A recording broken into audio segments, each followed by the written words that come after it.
He must be feeling very insecure. No one ever gave him a single flower, and for me, the whole village has been decorated with flowers. He must be feeling insecure, jealous, incomplete. So what? No problem. I'll take my elephant right at our own house and meet him there. And in a way, he wanted to show off how great he is. After moving around the whole village, the sadhu goes with his whole barat, with whole congregation, to his house. And there his younger brother is tending to cows, doing menial jobs. And the sadhu is saying, see? He thinks, see? Still engaged in petty things. And see me, I have achieved so much.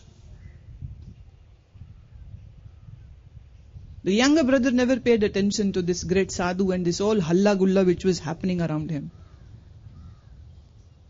Finally, he had to come down. He dethroned himself from the elephant and went to his younger brother and said, well, how are you? I'm back. After 20 years. Younger brother said, well, I'm very happy, pleased that you have come back. And went back to his work. The sadhu said, don't you know what I have achieved? Power to walk on the water. Come and see. Today I am going to do, and the whole village will see that. Younger brother said, well, I have no time for entertainment. You better go with the other people. I am not interested. But he had to, so the sadhu dragged his younger brother, cajoled him, and somehow ended up on the river bank. And the whole village is waiting with gasped breaths whether he will, won't he, will he get drowned, or he would succeed in walking. And the sadhu took his first step. And the whole crowd is waiting with great anticipation. And lo, he never drowned. He walked right on the Ganges surface water as if he's walking on a road. He went all the way to the end, to the other bank, and then turned back and came back where all these villagers were cheering and enjoying this whole tamasha.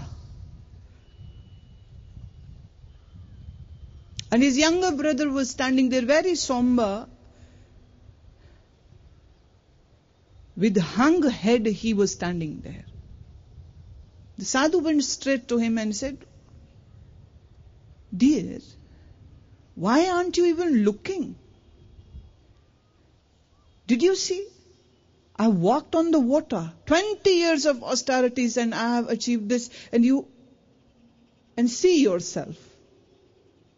Younger brother said, what is there to see? You have wasted your 20 years for a worth of 1 rupee. Sadhu said, what do you mean? What do you mean? My whole 20 years for 1 rupee? He said, well, I can pay 1 rupee the boatman and I can go across. I gave 1 rupee to boatman and I can go across, and you have wasted your 20 years just to go across the river. We can break this habit of wanting and desiring by realizing this, that happiness is not in what you have attained, happiness is not in what you have achieved, but happiness is right there with you, in you, and you just have to see it. You just have to be conscious of it, that there is this ocean of bliss lying within you. You don't have to have things. You don't have to have the altered states of consciousness. You don't have to achieve great mastery on scriptures to finally call yourself the wise. Life is simple. Don't complicate it.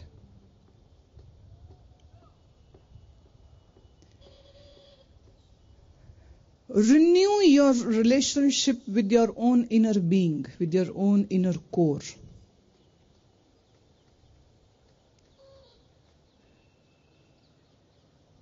And know, everything else will change, is changing. That is the rule. That is the law. And you cannot change this law. So when things change, witness those changes.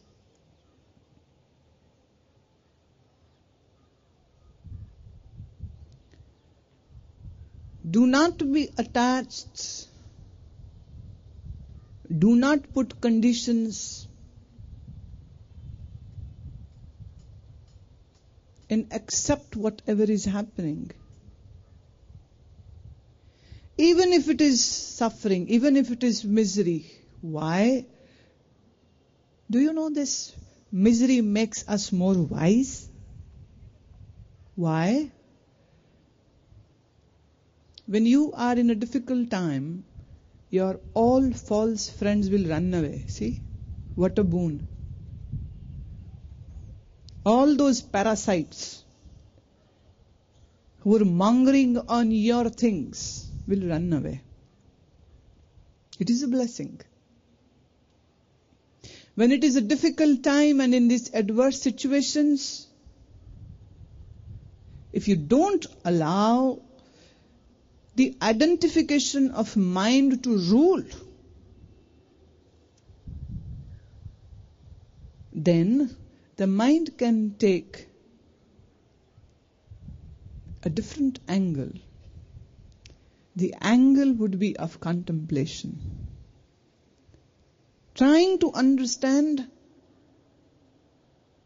the situation, and with wisdom, then you will successfully maneuver yourself out of the situation. Thus, every challenge of life makes you more mature, makes you more wise.